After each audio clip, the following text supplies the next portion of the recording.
Cabaret Lion d'Or, located at 1676 Ontario Street East, is one of the last surviving cabarets from the 1930s still in operation. It originally opened as a hotel, with a cabaret built inside a decade later, rooms upstairs, performances downstairs. Cheap lodging and late-night entertainment made it an attractive stop for tourists and locals during the Prohibition era. Some stayed for the music and booze, some stayed for other reasons. Over the decades, it has hosted jazz musicians, burlesque dancers, underground artists, and packed dinner cabarets. It has also seen shootings, police raids, organized crime rumors, and the murders of two managers within months of each other. Legends link it to rum running. Some say secret rooms still exist behind the stage. Some say the building holds ghosts. Today, it's a restored and respected performance venue. But what kind of energy do these walls still carry? Let's turn down the house lights, illuminate the stage, and step into its history. This is Backstage After Dark.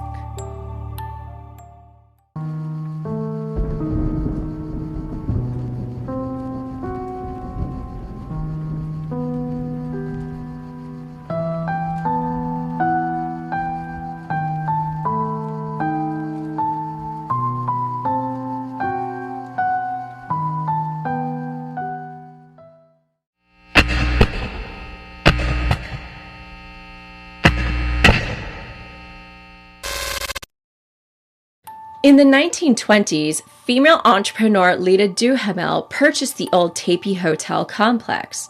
She had previously run a cafe down the street with her first husband before his death. After closing the cafe and remarrying, she purchased and transformed the property into Hotel Papineau, with the intentions of housing the laborers building the Jacques Cartier Bridge. The building was once known as a small complex, but in the 1930s, she expanded. The second floor was added, and the first floor was converted into what we now call the Cabaret Lion d'Or. The location made it ideal for tourists avoiding liquor laws during the Prohibition era, both locally and in the United States, who were looking for a weekend of indulgence and an affordable place to stay. Under her leadership, the venue found great success. It also attracted some unwanted attention. In 1933, dozens of legal actions started pouring in that were brought against Lita Duhamel for theatrical performances that continued past the closing hour of midnight, which was the law during that time.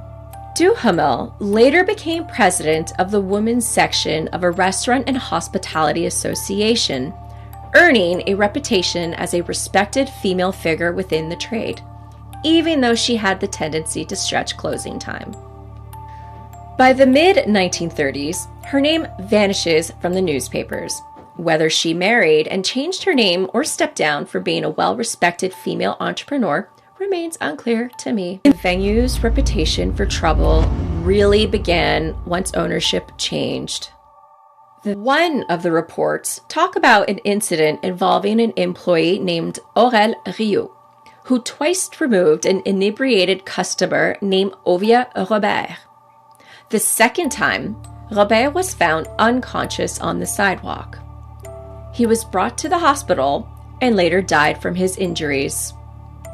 Autopsies report a fractured skull, bruised eye, and cerebral hemorrhage. During the U.S. Prohibition, Montreal remained a wet city while many surrounding areas were dry, which made Montreal a perfect route for rum running between Canada and the United States. Cabarets and hotels were often tied into this nightlife economy, where alcohol, sex work, and entertainment all overlapped. This is where the Lion d'Or becomes linked through repeated oral tradition to Al Capone. It is said that he owned or frequently spent time at the cabaret, organizing liquor transport to Chicago. Some sources also say he had a vacation home along the lakeshore in Dorval. That being said, there is no documented proof that he owned the cabaret or even set foot in Canada. Still, the association persists, passed through generations of performers and the people connected to the building and that history. From the late 1950s onward, the Lion d'Or started appearing more frequently in the newspapers for incidences tied to violence and crime. In 1956, two masked men walked into the cabaret carrying handguns and opened fire, wounding manager Guy Robitaille and waiter Laurent Boucher. Both were rushed to the hospital in critical condition, but survived. After recovering, Robitaille eventually returned to his position as manager, while Laurent was hospitalized for 4 months. Police located the suspects 5 weeks later at the residential home of Jean-Paul Lauzière, who fled at the scene once officers arrived. His brother, who was an accomplice in the shooting, was later released due to the fact he had no gun. Lauzière was ultimately sentenced to only 1 year in prison for attempted murder, the sentence being short due to the fact that he was too drunk to know what he was doing. Following this incident, police presence in the area increased significantly. Through the late 1950s and into the 1960s, incidents continued. Reports described knife confrontations inside the cabaret, including another waiter threatened near the entrance and a busboy stabbed. Firearms were seized through police interventions, and repeated grab-and-run thefts targeting patrons were reported. In 1963, a person named Jean-Paul Riel was stabbed during an altercation inside the cabaret by a man who goes by Aurelou Forera. In another reported incident from the mid-1960s, 2 men entered the Lion d'Or and opened fire towards the stage and employees. Multiple bullets were discharged inside the venue and shot 1 man in the arm.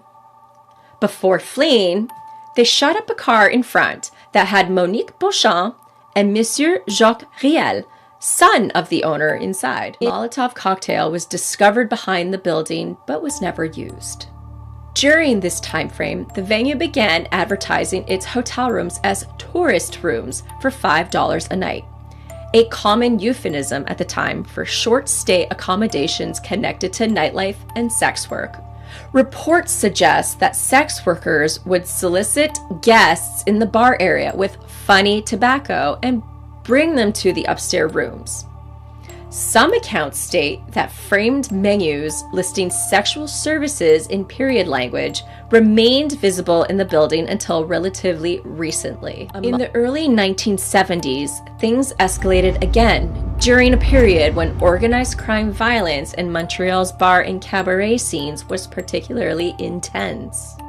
In October 1972, Guy Robitaille, who had survived the 1956 shooting, was killed outside of his residence in Prévost. He was 42 years old. He was shot with a 12-gauge shotgun, his pockets were emptied, and his vehicle was stolen from the scene.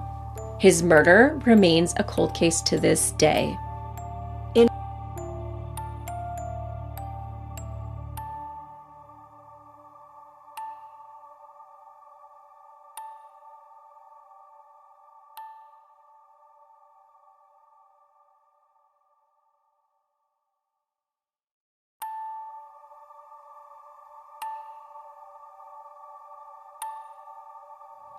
During that decade, Mayor Jean Drapeau pursued policies aimed at closing or regulating nightlife establishments that appeared frequently in reports or were viewed as sites of disorder. Lion d'Or was then shut down, but reopened sometime later. People who have worked inside the Lion d'Or describe hidden spaces behind the stage, quarters beyond the dressing rooms, a boiler room, and a door marked with a star. Today, these spaces are used for storage. According to oral testimony, they may have once been used for discreet exits or storing alcohol. And then there are the alleged paranormal experiences. And then Staff, performers, and technicians describe the Lion d'Or as carrying heavy energy, not frightening, but always there. Some report feeling watched in the backstage corridors, while others describe unease in certain areas or hearing unexplained sounds. The hosts of Destination Haunted have done an investigation and experienced what felt like spirits telling them that they weren't safe and needed to get out. They also felt the presence of a dancer, whose death in the building was considered a suicide, but may have been a cover to something more sinister. Some go further and claim that Al Capone's spirit walks the halls, particularly in the transitional spaces and backstage areas. Jérôme Fabre-Berdy, a longtime programmer and manager at the Lion d'Or, has publicly acknowledged that he believes the building is haunted. He speaks about it without dramatization, simply describing it as part of the venue's character. Today, the Lion d'Or is no longer a hotel. The upstairs room have been separated and converted. The cabaret has been restored and continues to operate as a performance venue for music, theater, comedy, and spoken word. It works closely with the neighboring restaurant Au Petit Extra and hosts weddings, private events, and community gatherings.